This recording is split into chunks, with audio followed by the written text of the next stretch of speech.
नमस्कार, स्वागत है आपका हमारी कहानी में। उस दिन बहुत तेज़ बारिश हो रही थी। बादल बहुत ज़ोर ज़ोर से गरज रहा था।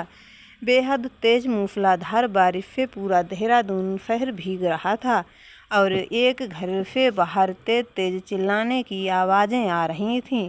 पति पत्नी आपस में लड़ रहे थे और एक छोटी बच्ची को बार बार इस लड़ाई की वजह बता रहे थे।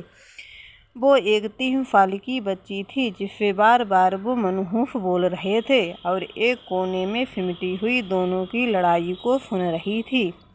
शायद उसे बेहद समझा ना आ रहा था, लेकिन उनकी बातों से यही जान पड़ता था कि वजह ये छोटी बच्ची ही थी।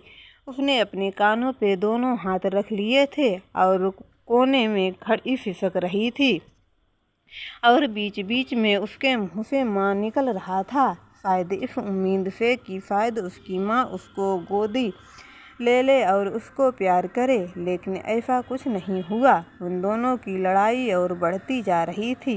बादल की गरज से उस बच्ची को बहुत डर लग रहा था। बगल के घर में उस बच्ची की दादी, बड़े और मंझले ताया जी और ताई जी और उनके बच्चे रहते थे। शोभा शर्मा, जो कि देहरादून में अपने 3 बेटे और बहुओं के साथ रहती हैं और उनके बच्चों के साथ रहती हैं। धनराज बड़ा बेटा है, जिनकी पत्नी श्वेता शर्मा, एक बेटी और एक बेटा रोशन और एक बेटी नंदनी, दोनों भाई बहन जुड़वा हैं। और विजय मंझला बेटा है, जिसकी पत्नी का नाम शर्मिला शर्मा है। उनकी एक बेटी पूजा है। दोनों बेटों की अपनी कपड़ों की दुकान है। दोनों बेटों में खूब जमती है। छोटा बेटा अमन, जिसकी पत्नी का नाम तारा शर्मा है और फिलहाल वह प्रेग्नेंट है, उसका 6 महीना चल रहा है। अमन जी अभी फ़िलहाल नौकरी की तलाश में हैं। उसे घर के बिजनेस में कोई दिलचस्पी नहीं है। आज उनके घर में तारा को बेटी हुई है। घर में दादी बहुत खुश हैं। कुछ ताया जी और ताई जी भी खुश हैं, लेकिन तारा और अमन दोनों में फिर से लड़ाई हुई है। अमन और तारा सुबह से लड़ाई कर रहे थे। शोभा जी जानती थीं सबसे दोनों की शादी हुई है। वो अक्सर लड़ते रहते हैं, लेकिन इस बार उन्होंने जो सुना, उनके पैरों तले जमीन खिसक गई। दोनों एक दूसरे को छोड़ने की बात कर रहे थे, मतलब तलाक देने की बात कर रहे थे। तारा को पहले से ये मंजूर नहीं था, लेकिन उन्हें अपने माँ की जिद के आगे झुकना पड़ा। वो किसी और से प्यार करती थी, लेकिन मजबूरी में उसे अमन से शादी करनी पड़ी। लेकिन अमन को वैसी कोई दिक्कत नहीं थी जो उसे तारा पहली नज़र में पसंद आई थी, लेकिन शादी के बाद तारा अमन से कटी कटी सी रहती थी। जब उसका मन होता तब बात करती, का काम करती, नहीं तो उसे कोई मतलब होता। वो अपने प्रेमी को अपने दिल से नहीं निकाल पाई थी। एक दिन मॉल में वो शॉपिंग कर रही थी और उसकी नज़र अचानक से पड़ी तरुण पे, जिससे वो प्यार करती थी। दोनों ने एक दूसरे को देखा। तारा टूट सी गई जब तरुण के गोद में एक नन्हे से बच्चे को देखा। वो तुरंत मॉल से निकली, ऑटो से घर पहुंची। उसका मन अशांत ही रहा। कुछ दिन यूं ही गुजर गए। अमन भी अपने काम में लग चुका था। उसने छोटा सा बिजनेस शुरू किया जो कि अच्छा खासा चल रहा था।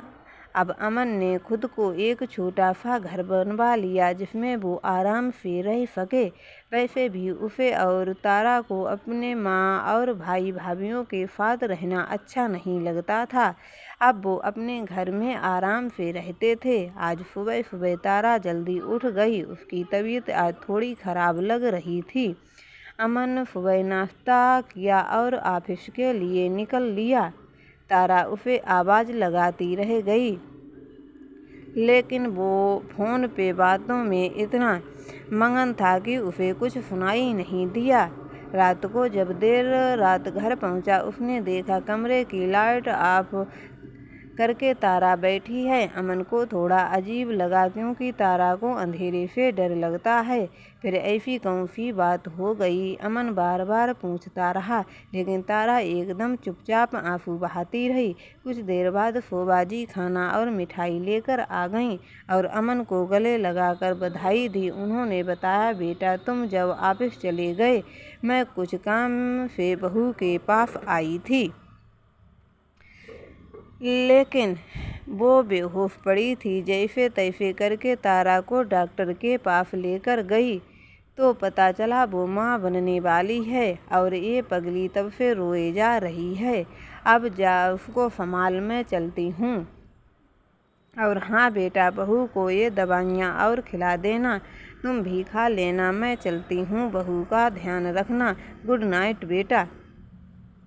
अमन को समझ नहीं आ रहा था वो खुश हो या दुखी, क्योंकि तारा इस रिश्ते से बिल्कुल भी खुश नहीं थी।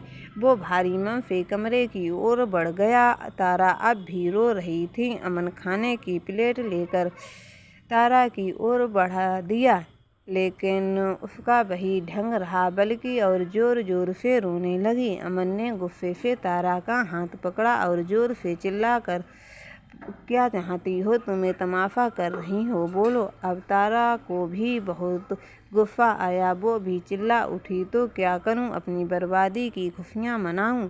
जानते हो ना, तुम मजबूरी में मैंने तुम्हारे साथ इतने दिनों से थी, बस मजबूरी में। लेकिन अब ये मुसीबत सर पे आ गिरी है। मैं तुम्हारे बच्चे की माँ बनने वाली हूँ। अमन, मुझे ही माँ अभी नहीं बनना है, तरुण के साथ जीना चाहती हूँ। जब मुझे पता चला मैं प्रेग्नेंट हूँ, माँ जी खुश होकर मुझे बता रही थी, तो बाथरूम जाने के बहाने मैं वहाँ बाहर आ गई। मैंने अपनी फ्रेंड को बुलाया जो कि एक सरकारी नर्स है। फिर माँ जी से बहाना करके मैं उसके साथ क्लिनिक पहुँची और उसको बच्चा गर्भ में ही खराब करने के बारे में पूछने लगी।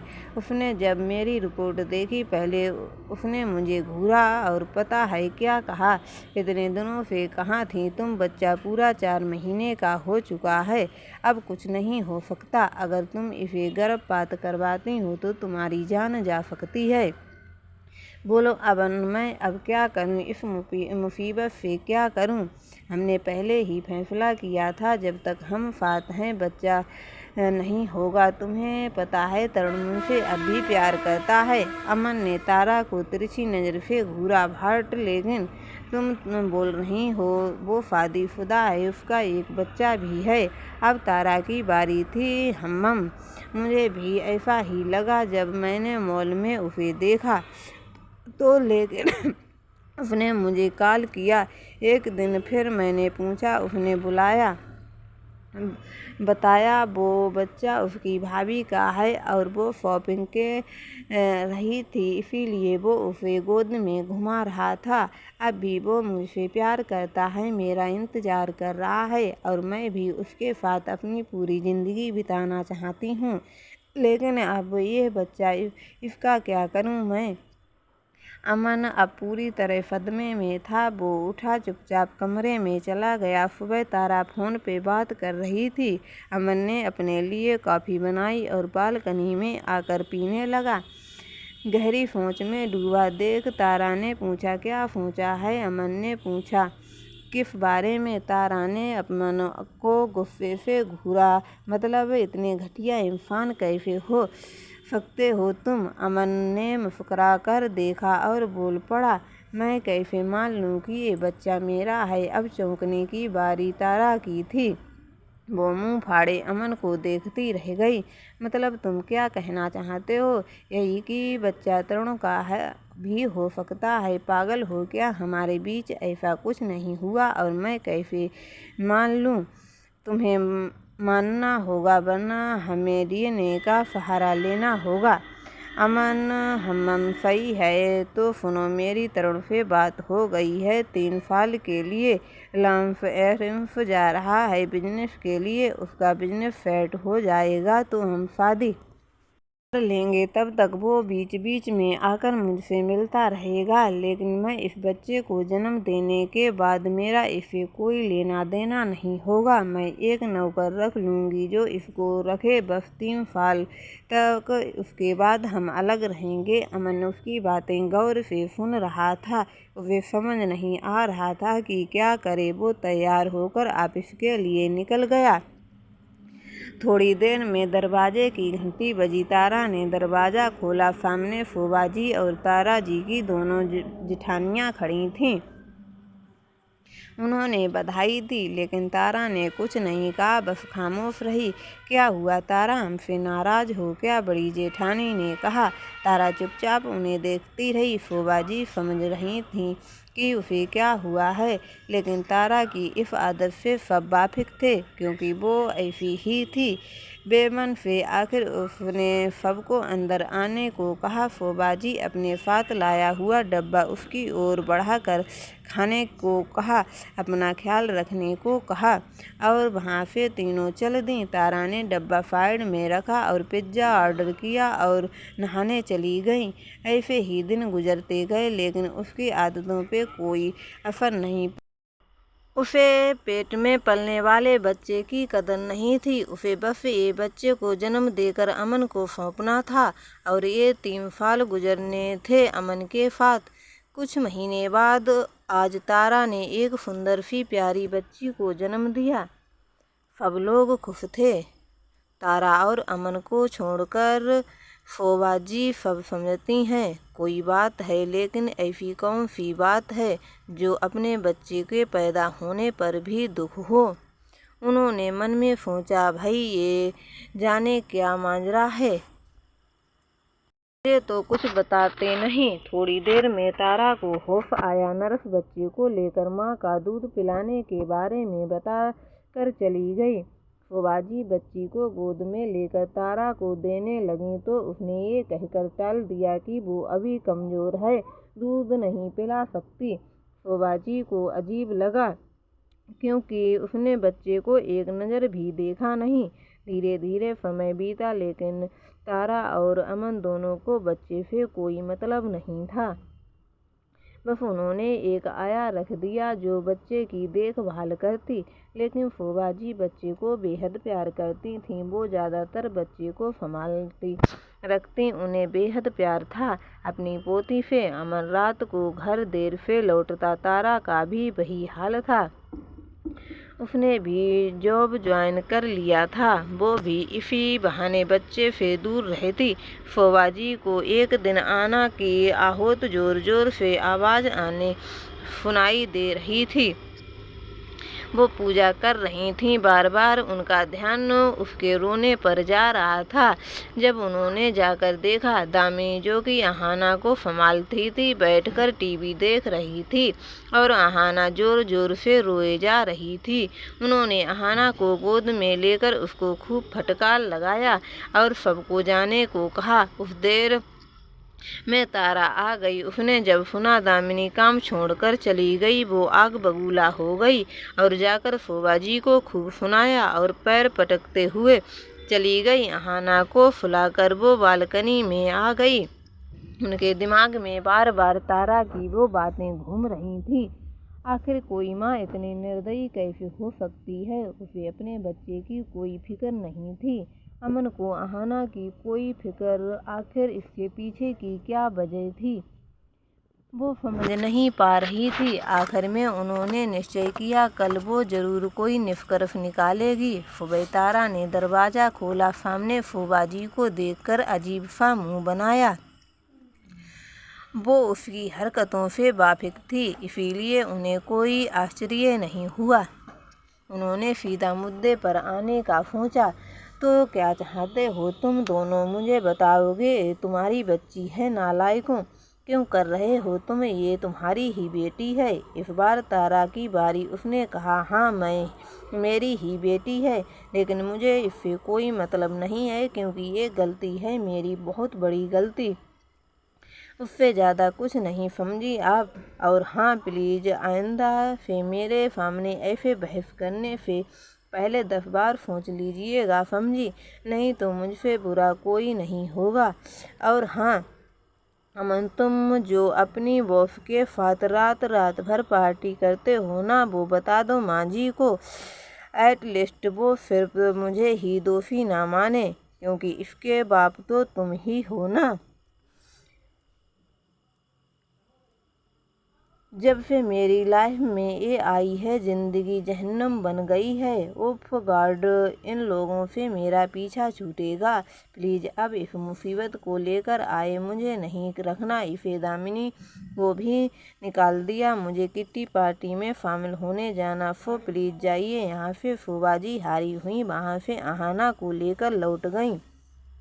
घर आई तो ताना मारते हुए श्वेता ने कहा, जो कि अहाना की बड़ी ताई जी थी, तो क्या अब हमें इसे अपने साथ रखना होगा? बच्चे पैदा करना अमन तारा करें और पालें, हम इससे चुटकी लेते हुए शर्मिला ने अगला तीर मारा। करेगी दी माँ स्टाइलिस्ट हैं भाई, हम ठहरे हाउसवाइफ, हमारी क्या औकात है तारा के सामने। चलिए छोड़िए, हमें इससे क्या भाड़ में जाए, चलिए, नहीं तो हमारी सीरियस मिस हो जाएगी। दोनों हंसकर चल दी। अब तो रोज का यही काम था। आना को इसकी दादी ही संभाल रही थी। समय पंख लगाकर उड़ गया। 3 साल बीत गए। इन 3 सालों में कुछ नहीं बदला, बस बदला तो अहाना की दोनों ताई जी का बर्ताव, जो कि उस 3 साल की बच्ची के लिए दर्दनाक था। वो दोनों नफरत करने लगी थी उस बच्ची से, क्योंकि दादी उसका बहुत ख्याल रखती थी। उसे उन्होंने ही पाल पोस कर बड़ा किया था। श्वेता और शर्मिला को लगता कि शायद उनके बच्चों का प्यार अहाना ने छीन लिया, इसीलिए वो ऐसा सोचने लगी थी। आखिर में वो दिन आ ही गया जो सब कुछ बिखर गया। कहने को अमन और तारा माँ बाप थे अहाना के, लेकिन आज सारे रिश्ते नाते सब कुछ खत्म होने वाला था। आज जोरों की बारिश अपने साथ सब कुछ बहाकर ले जाने वाली थी। लेकिन उस नासमझ को क्या समझ आया था? वो तो कोने में खड़ी होकर अपने माँ बाप को लड़ते हुए देख रही थी। 2 दिन पहले शर्मिला की बेटी पूजा का बर्थडे मनाया गया था। घर में रिश्तेदार आए थे। कोई सवाल ना पूछे अहाना के बारे में, इसीलिए उन्होंने उसे अमन और तारा के पास छोड़ दिया। तारा बाथरूम में चेंज कर रही थी तो अहाना खेलते खेलते वहां आ गई और गलती से उसके हाथों में उसका फ़ोन गिर गया। उस पे तारा ने उसे बहुत मारा। अहाना रोते हुए फर्श पे सो गई और फिर रात में शुरू हुई लड़ाई। बार बार तारा उसे मनहूस कह रही थी। आखिर में अमन और तारा ने फैसला लिया तलाक लेने का। दोनों में बहुत बहस हुई। किसी ने अहाना की जिम्मेदारी नहीं ली और उसे छोड़कर चले गए। माँ बाप के होते हुए भी वो अनाथ हो गई। तारा और अमन हमेशा के लिए जा रहे थे। उन्होंने फूफा जी को साफ कह दिया था, उनका इस घर से कोई वास्ता नहीं है। उन्होंने घर बनवाया है वो अहाना के नाम से, जिसे वो घर चाहिए वो उसे संभाले। श्वेता तो खुशी के मारे उछल पड़ी। अपनी झूठी अच्छाई दिखाने के लिए आगे आ गई और कहा, अरे अमन फिक्र मत करो, मैं हूं ना, जाओ जियो अपनी लाइफ तुम दोनों, इसकी फिक्र मत करो, ठीक है। तारा ने तिरछी नज़रों से श्वेता को देखा और कहा, हम आपसे ही मैंने उम्मीद किया था, क्योंकि सबसे लालची आप हो। यहाँ पे गॉड जॉब। ओके हम चलते हैं। दोनों चल पड़े अपनी मंजिल की ओर। दोनों के रास्ते अलग थे और उनकी मंजिल पे कहीं भी उनकी बेटी का कोई अस्तित्व नहीं था।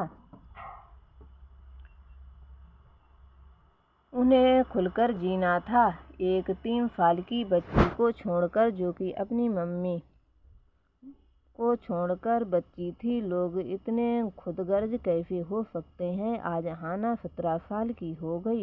उसके कॉलेज का पहला दिन था। सारा काम करके तैयार होकर कृतिका नव्या का इंतजार कर रही थी। तीनों ने स्कूल भी साथ कंप्लीट किया था। अहाना बड़ी हुई और भी सुंदर हो गई। उसकी हल्की भूरी गहरी आंखें 5 इंच हाइट, गोरा रंग, पतली नाक, लंबे थोड़े घुंघराले बाल और मुस्कुराता बेहद मासूम लगता था। एक बात थी उसमें, उसे अगर कोई तकलीफ भी देता वो किसी को पता नहीं चलने देती, मुस्कुरा कर हमेशा बात करती। शायद उसे हालातों ने ऐसा बना दिया था।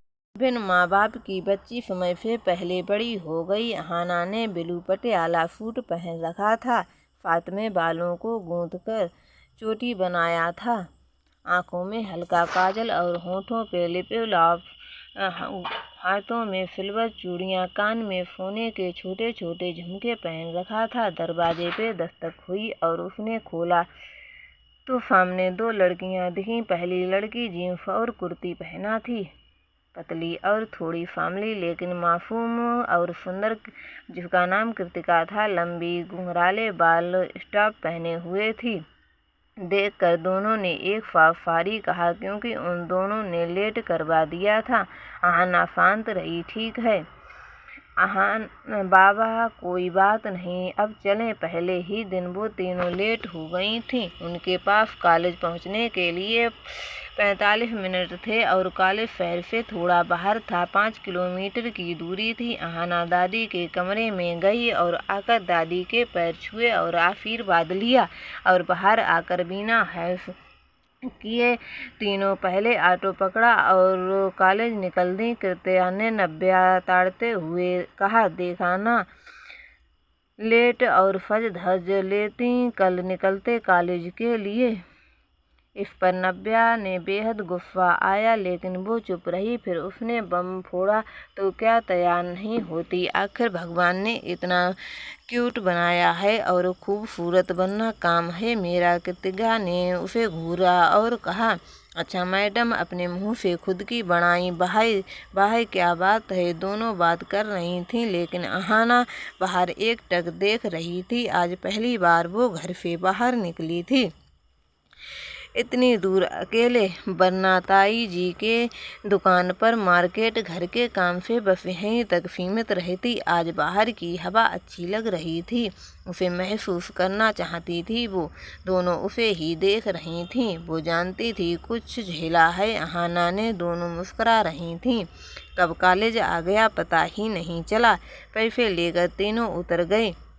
सामने बड़ा सा दरवाजा, RL कॉलेज देहरादून। तीनों खुश हो गईं। कॉलेज के अंदर गईं तो सामने एक कम हाइट का लड़का आकर बोला, न्यू स्टूडेंट। तीनों ने डरते डरते कहा। दोस्तों, ये हमारी कहानी का पहला भाग था और सेकंड भाग हम कल लेकर आएंगे। तब तक के लिए बाय बाय। अगर हमारी ये कहानी पसंद आई है तो लाइक करें, कमेंट करें और चैनल को सब्सक्राइब करें। धन्यवाद।